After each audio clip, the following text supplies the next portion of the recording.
Okay. Yeah, it's All like right, go ahead. Rotary Club, and this Saturday we went to the Arboretum and we cleaned up the yard and all the leaves.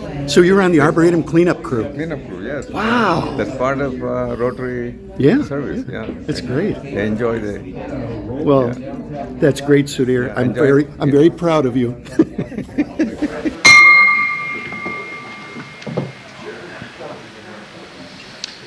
All right, welcome everyone. We're going to have Chuck lead us in the pledge.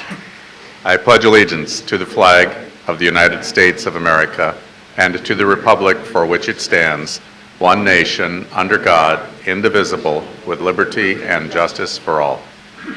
And Paul Hammer with invocation. We invoke the blessing upon this meeting and on people of goodwill everywhere. May we prove ourselves worthy citizens of our country, devoted to truth, sincere in fellowship, given to service, and confident in steadfast faith. Preserve us faithful to these ideals. Let us stand firm when the fight is hard. Give us strength sufficient for this day. Make us as big as our problems and to stay bigger than our responsibilities. Help us to live up to our capabilities. Amen. Very nice, Paul. Guests, Mary Ann, do we have any guests today? Or a sheet?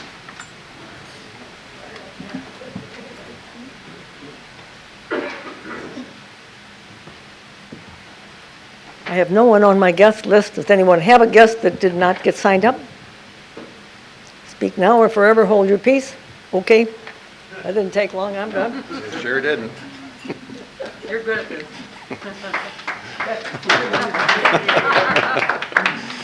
All right. How about if we move right into new member induction? Steve Geis.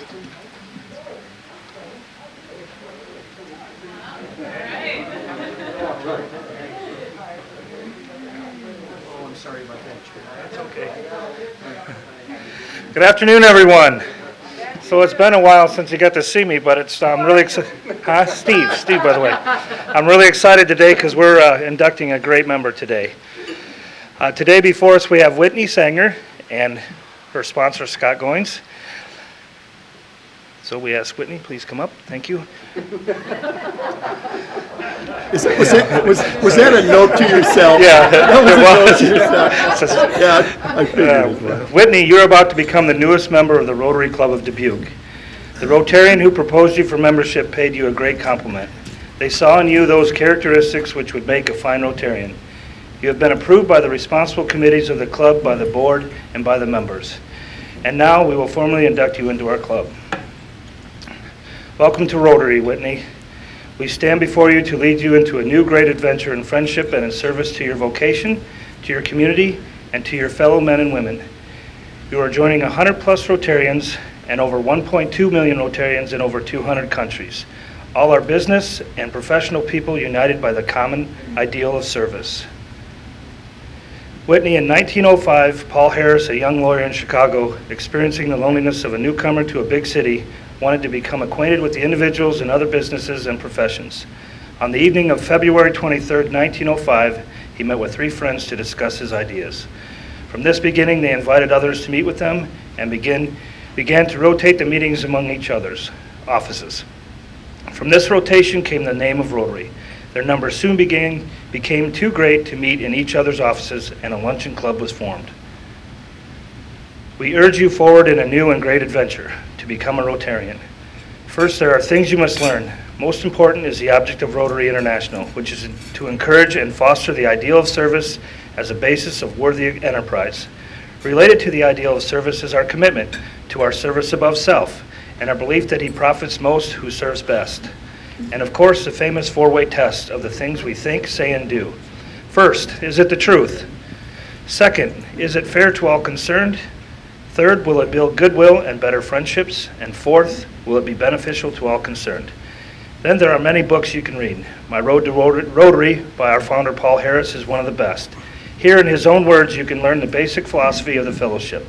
Most important is participation, which begins with regular attendance. Like Rotary, an important part of your week Make Rotary an important part of your week. Learn how to make up attendance by visiting other clubs. To appreciate the broad scope of Rotary, attend the district assemblies and conferences, and if possible, even an international convention.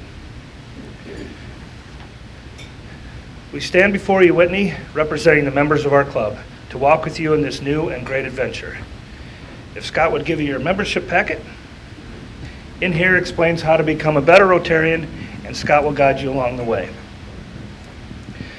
Whitney Sanger, you have been accepted as our newest member. Each member is an experimental venture in the service and the other high ideals of Rotary. The experiment starts now. You can become our greatest Rotarian. If you will take this step in Rotary, please step forward with me and let our members welcome you to the club. Whitney Sanger.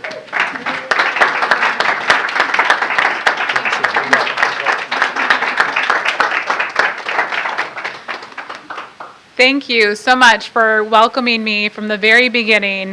From the time that Scott invited me to speak, I immediately knew it was a yes. I believed in your mission and what you stand for and how much support you've given to the community. And I didn't fully grasp that until I attended that first meeting and knew it was a good fit. And I remember leaving, and the first thing I asked was, how can I join? Can I be a member? I had no idea what the process was. I didn't know fully exactly what being a member meant, but through research and time and conversation and getting to know people, I'm really excited to be a part of this amazing organization that has given back in so many ways that I haven't quite realized yet. So I look forward to building new connections and new friendships, and just want to thank you all for welcoming me with open arms.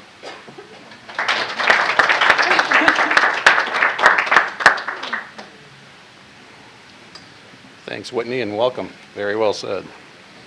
All right, so with a new member coming in, we should look at anniversaries too. So I always like to highlight the marriage anniversaries. That's a nice thing.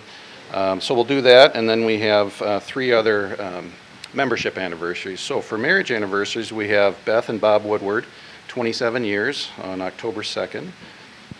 Kathy and Scott Ellerbach, 20 years on October 7th. 13. 13? 5 years. 20 years. That's what it says here, so, yeah. Yeah. Must have been a plug in there, the year 2000 it said. Feels like 20? Don't say that. Jennifer and Tyson Leindecker, I haven't seen Tyson in a long time. 8 years on October 7th. Brent and Molly Grover, 22 years on October 10th. Davida and Tim McNamara, 22 years on October 10th also.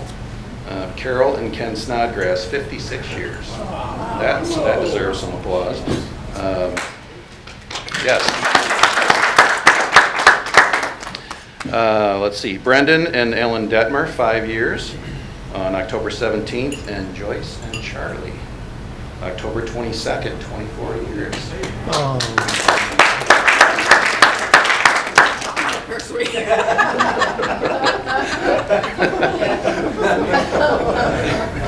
I forgot. She got you, kitten. Did I get somebody in trouble?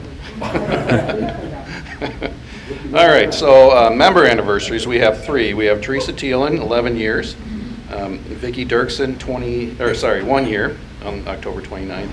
And Kathleen Weber, 3 years. So that's what we have for November. All right. Club announcements. Any announcements from anybody? Sandy, we had the cleanup day. Any comments on that? It was a great event. We had a number of people there. Great lunch. Great lunch. Thank you. We had a bunch of volunteers give different dishes, so it wasn't just a sandwich and some chips. You know, apparently it was quite a full lunch, but so that is going to happen again this Saturday. So if you missed this week, you can always come back. Yeah. So Sandy did send me some pictures. You did. Yeah. My computer was having problems, and I couldn't bring it. So we have some great pictures. So maybe we'll show them next week. Next week, yeah. Yeah, I was hoping to this But week. thank you to everyone who did come, and they worked hard, and I think they got the good half of the Japanese garden cleaned up. Yeah, and the waterway. Did Sandy jump in the leaves this year? No, I was waiting for you to. So I refrained. So I'm trying to think of who's there. So Sudhir, Ed, Scott, let me think. Marianne, yes, Marianne sitting quietly. Marianne, her boot all wrapped up, so she didn't get out of it. John Donovan, yes. And My boot because I didn't want to get mud in the boots. Ed's wife Erica, my wife Amy. So, and then they all had their basketball. So we'll show the pictures next time. Ed, you were a trooper. You got right into that muck in the waterway. And Oh, yeah, that's my home. Okay, we'll save that job for you. So this afternoon, we have the ribbon cutting still on, correct? At 4:30? So they're going to have a dedication ceremony for the binoculars that we obtained a grant for, and the club paid for half of it, the district paid for the other half. It's on the road to the new terminal, and there's a little observation deck off to the right side. So if you drive out to the terminal, if you'd like to come, it'll be pretty short, I'm sure, because it's cold. But it's scheduled for 4:30. I expect it'll be wrapped up in 20 minutes or so. It's today, right? And so you get a chance to see it and be able to promote it. Do you think we need some people to show up?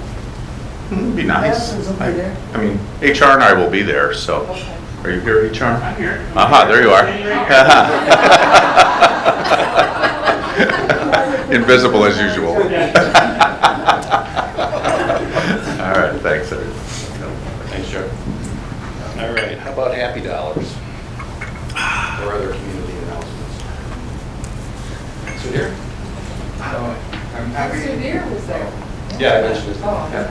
Happy to announce that the 2 student interns who were working at Cheryl Bremer Farm, we dropped them off this Sunday to go back to India, and they safely at their houses or at their homes.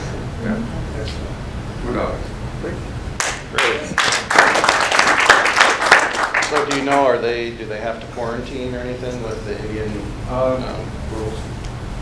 They had the set rules. We had to drop at the curb before going inside. And in the plane, they were given a box lunch, 1 sandwich, and that's all the service.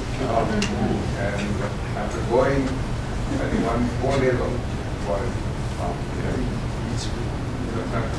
Yeah, great experience for them. It was nice to have them here. Other announcements are Happy Dollars. No? Right. Oh, HR, you want to do the Oh, here. with your flare?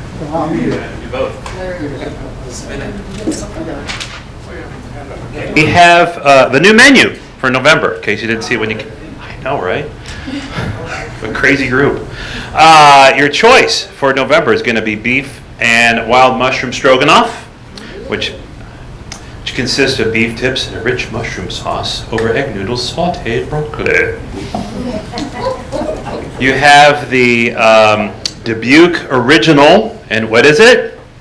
Turkey and dressing sandwiches. Bingo. Turkey and dressing sandwich, pulled turkey meat in a traditional dressing on a toasted artesian bun with a fruit cup. And your last but not least, your spinach and bacon salad, a hard-boiled egg, and then you slice it. Red onion, cherry tomato, pretzel crouton with whole grain mustard, a vinaigrette, and a soup du jour, which is usually like a New England clam chowder.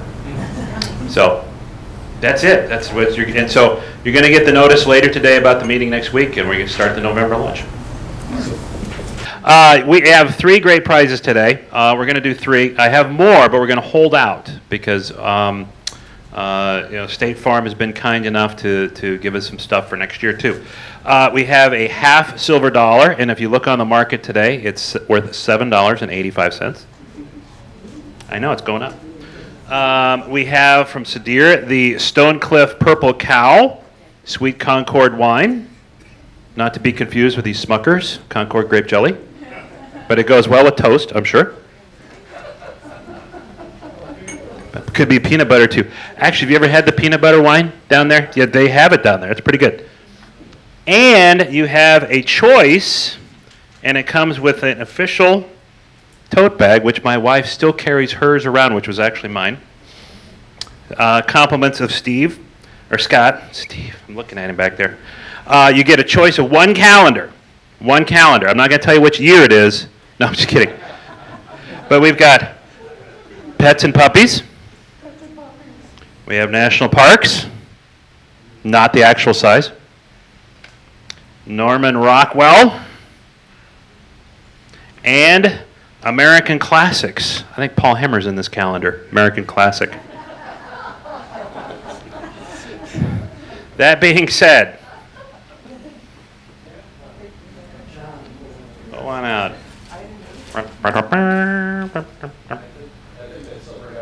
Now worth like $12 and silver rates. Oh, come on, come on. Kim Adams. Take the money, take the money. The credit union is probably worth more.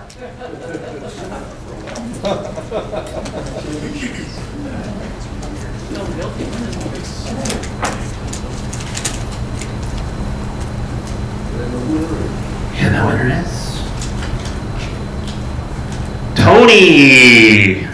I'll take the pets and the puppies. Take the what? Which one? The puppies. Okay. All right. And the puppies. And there you go. And for the last one for the wine, Paul, never a whiner. Just kidding. That is just a joke. Joyce White. Joyce. It's a purple cow. Take the wine. Oh, do I get to choose? Nope. You do not. We save the calendars for next week. All right. So you have a choice. So now you know what to shoot for next week. It goes well with kittens.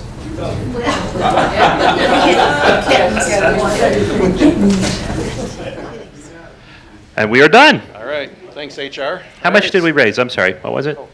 29 bucks. Scott, take it away.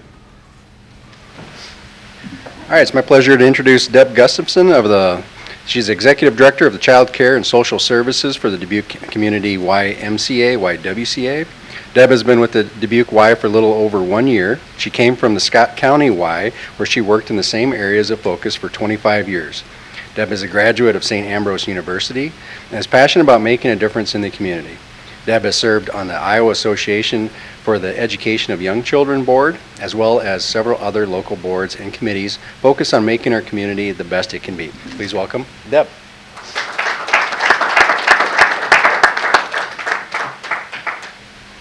Thank you for allowing me to be here and speak with you today. Today I'd like to talk to you about domestic violence. What is domestic violence? And pardon me, because I want to make sure I read it exactly correct. It is the willful intimidation, physical assault, battery, sexual assault, and/or other abusive behavior as a part of a systematic power of control perpetrated by one intimate partner against another. Did you know that in the United States, more than 10 million adults experience domestic violence annually? 1 in 4 women and 1 in 10 men experience sexual violence, physical violence, or stalking by an intimate partner. So I gave you the statistics, and although they're startling, what I want you to know, what I want you to remember, is those are just statistics.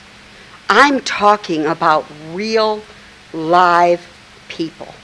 And so I'd like to share 4 stories with you. One is a young lady that I'll just use her initials, RB. Her domestic violence began in childhood. She was abused throughout her childhood, exposed to drugs, trafficking, and watching her mother be beaten almost to death. So when Rachel met her knight in shining armor, and he promised to take her away from all of that, Rachel thought she won the jackpot. I just used her name.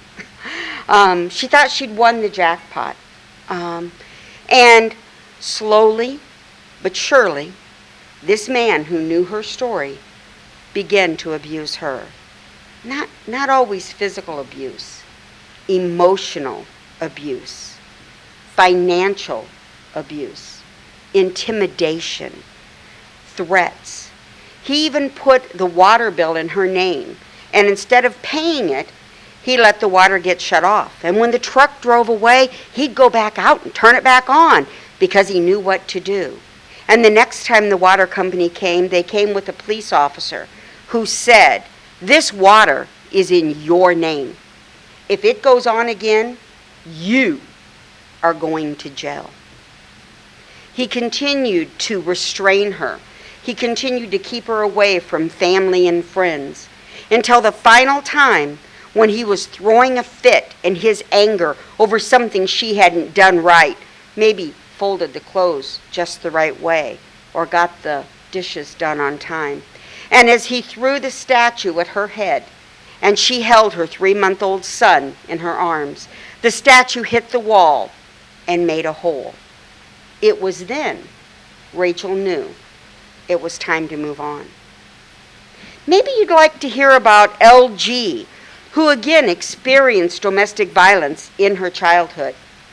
Her mother committed suicide because of the domestic violence. LG saw it all.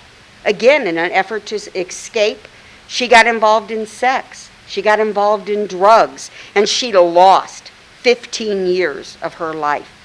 She finally managed to pull herself up and get out of it. She's ready to move on. She's ready to do something with her life. But the boyfriend that she had knew her history and saw her slipping away from him. So covertly, he began to slip drugs into her morning coffee in a hope that she would again become addicted and under his thumb. When she realized what was happening, she escaped the apartment, came running to the YMCA domestic violence shelter with nothing but the clothes on her back and her purse. How about ES, who, again, was raised in the foster care system? Her mother told her she was good for nothing. In fact, the reason that her mother had problems in her life was because ES was born. Again, she thought she found her knight in shining armor, and he moved her 4 states away from her family, alienated her from her family and her friends. He was the only one allowed to work because she had 3 kids to raise and she wasn't going to work. And the more he alienated her, the worse the beatings became. He was reported to the police and arrested.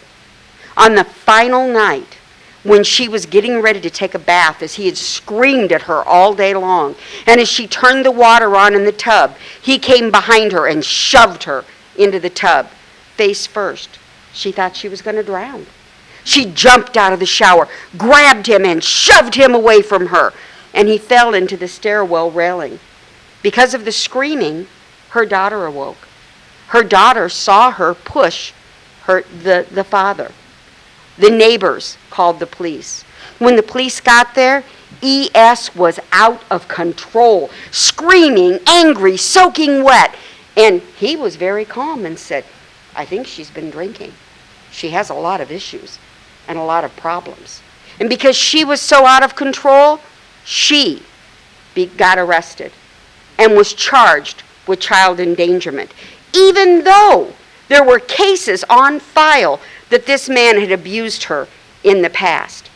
She came to our shelter. He wouldn't let her bring the kids. Finally, she got the oldest one away because that child didn't belong to him. And she was able to bring that child to the center. And we worked with the Department of Human Services and the police department. And we're still, 9 months later, still trying to get that child endangerment taken off of her record. She didn't endanger her child. She was protecting herself. You might say, well, this isn't relatable to me. I mean, after all, I look around this room and I see very successful, influential people. You're not poor. You're not undereducated. It only happens to those people. And I would tell you, you're wrong. What about Shanann Watts? Does that story ring a bell? Do you remember that name? Her husband, Chris, wanted a new life with his new girlfriend. He was gainfully employed. Shanann was gainfully employed. 2 beautiful little girls, pregnant with a little boy. Families that were supportive, educated, everything going the right way. But when he decided he was done, he was not going to risk having to support a wife and a family. He murdered her and her children. What about Jennifer Crompton? At age 15, she was in a dating relationship that scared her. And she talked to her parents and she said, "I'm afraid." And they helped her get away from him, and they helped her break it off, and they thought they had done everything that they could to protect her. When Jennifer came home from school one fall day, her 18-year-old boyfriend had broken into the house. He stabbed her 63 times and left her bleeding out on the entryway floor for her stepfather to find when he came home. I know that this sounds hopeless. I can see by your faces how upset this makes you. But here's the deal. We have an opportunity to make a difference. Have you ever heard the starfish story? So there's this man and he's walking along a beach and he sees someone in the distance bending down and picking something up and bending down and picking something up. And he thinks, what's going on? And as he gets closer, it's a small child.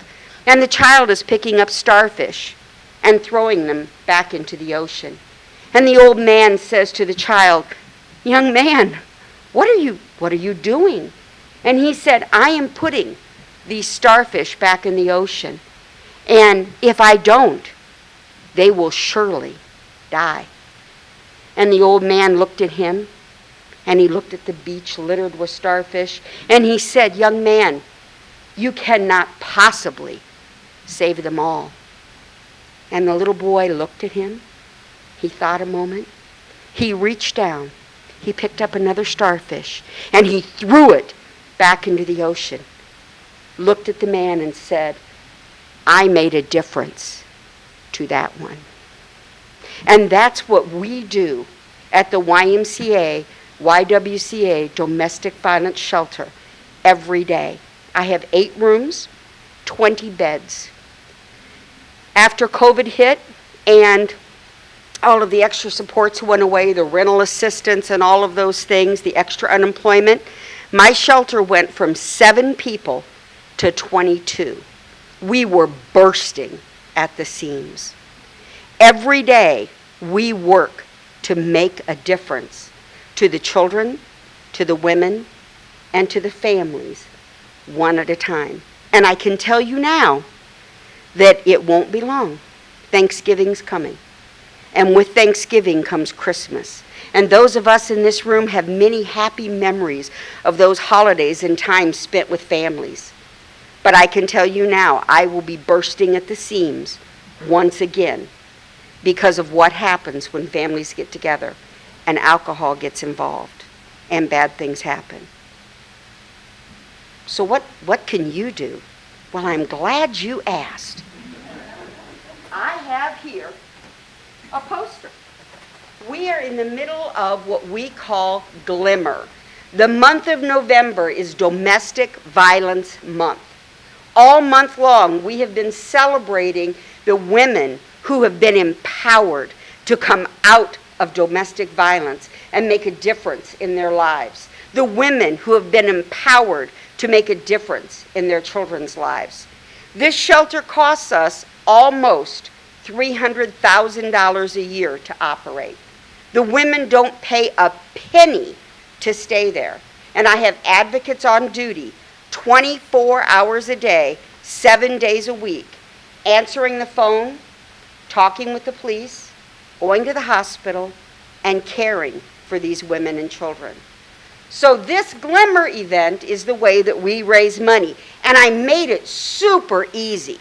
You take out your phone, You open the camera, you put it right here, in that little spot, and when you scan it, it will open up to Give Butter. Give Butter is where you can donate to the Y. You can just give us money to make a difference in these women and children's lives. That's good. But if you want to get something for making a difference, you could. Dolan Jewelers donated a beautiful, gentlemen, you will be the just best husband in the world. It's $3,200 necklace and earrings. It's right over there. You can take a look at the poster. It's $50 for a chance to win that necklace and earrings. I'll even give you 3 chances for $100. That's a deal, right? And then there are lots of other places that you can go, packages. All that information is here on the board. Please, make a difference. Help me, help our community. Thank you.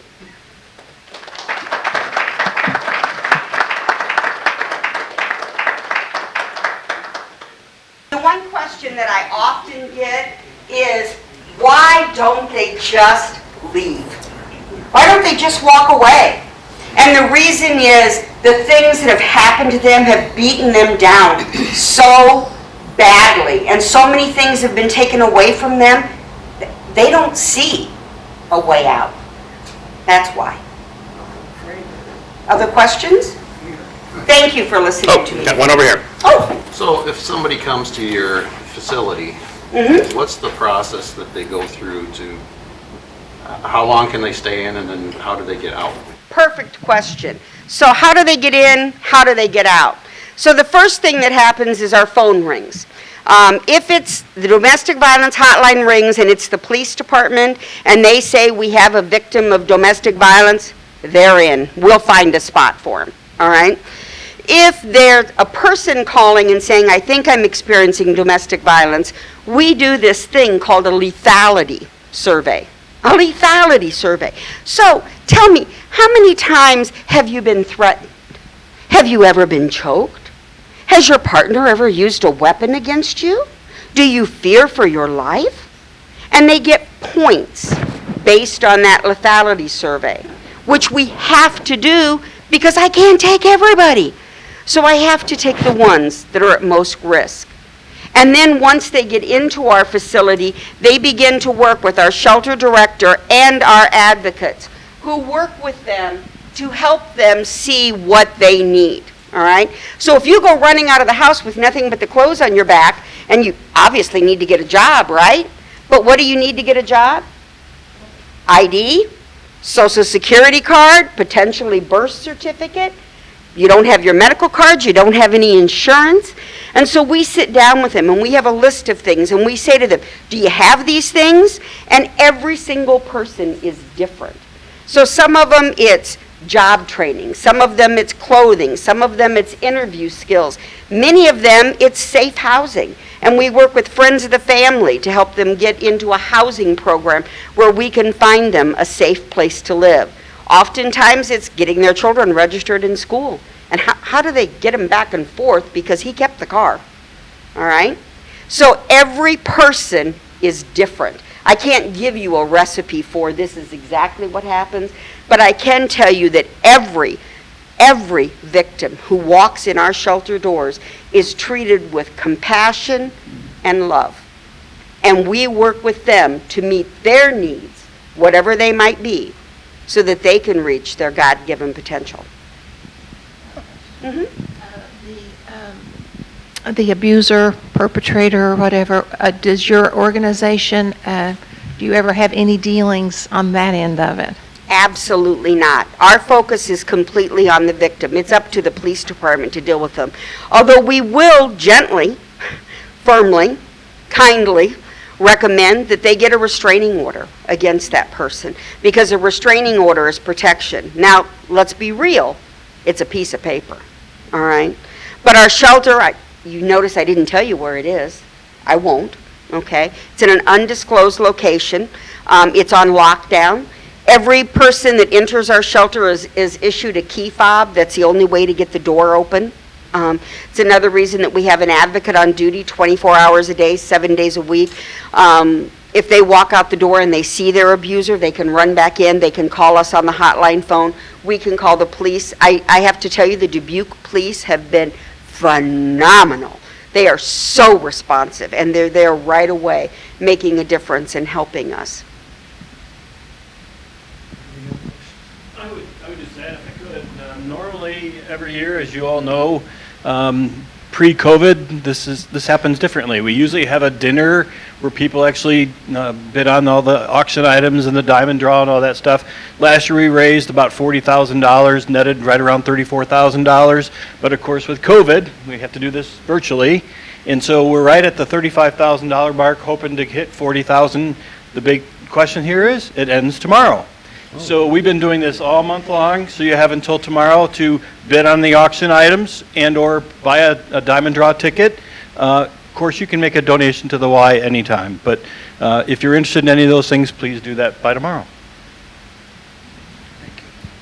Does your website have a place for donations? We do, absolutely. Right at the top right.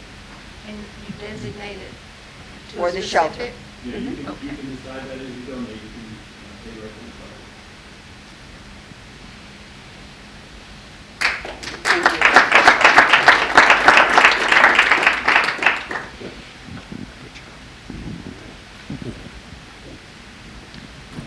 Well, I don't have any words after that one, so have a great week, everyone.